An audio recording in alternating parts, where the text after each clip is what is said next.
নমস্কার। Spiritual bulletin এক্সট্রাস চ্যানেলের সকল শ্রোতা ও দর্শককে জানাই সাদর সুস্বাগতম। যারা বিশ্বব্যাপী ভক্ত রয়েছেন আর যারা শ্রীরামকৃষ্ণের অনুসারী, শ্রীরামকৃষ্ণকে অনুসরণ করেন, তাকে বিশ্বাস করেন, তার ছবি বাড়িতে রেখে পুজো করেন, তাদের প্রত্যেকেরই মনে একটি আশা থাকে, ইচ্ছা থাকে, কামনা থাকে। সেটি কি? সেটি হলো একটা নতুন আধ্যাত্মিক অভিজ্ঞতা হবে। কিন্তু অনেকেই জানিয়েছেন তারা দীর্ঘদিন ধরে শ্রীরামকৃষ্ণের বন্দনা করছেন, পুজো করছেন, জপ করছেন, ধ্যান করছেন, কিন্তু তেমন কোনো নতুন অভিজ্ঞতা হচ্ছে না। তাহলে কি করলে একটা আধ্যাত্মিক অভিজ্ঞতা হবে? সে বিষয়ে নিজের জীবনের অভিজ্ঞতার কথা শুনিয়েছেন স্বামী রঙ্গনাথানন্দজি মহারাজ।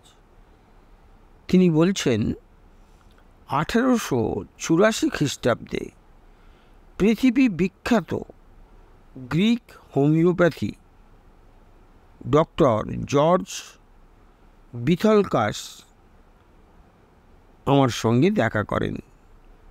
তিনি আমাকে প্রথমেই জিজ্ঞাসা করেছিলেন, মহারাজ, জীবনে আপনার সর্বোচ্চ আধ্যাত্মিক অভিজ্ঞতা কী?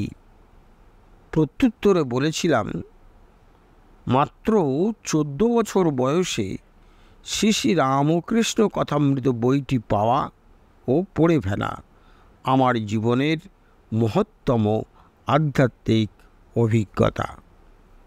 ব্যাস, এখান থেকেই কিন্তু আমরা একটা সূত্র পেতে পারি স্বামী রঙ্গনাথানন্দজির জীবনের অভিজ্ঞতা থেকে।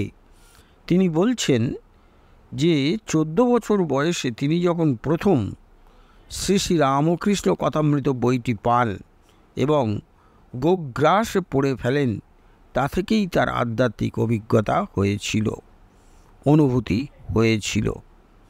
তাহলে আমরাও যদি শ্রী শ্রী রামকৃষ্ণ কথামৃত বইখানি গোগ্রাসে পড়ে ফেলতে পারি এবং অর্থবোধ করে ঠাকুর কি বলতে চাইছেন তা বোঝার চেষ্টা করি, তাহলেও কিন্তু আমাদের জীবনে একটা আধ্যাত্মিক অভিজ্ঞতা হবেই হবে। সকলে খুব ভালো থাকুন, আনন্দে থাকুন। নমস্কার, ধন্যবাদ।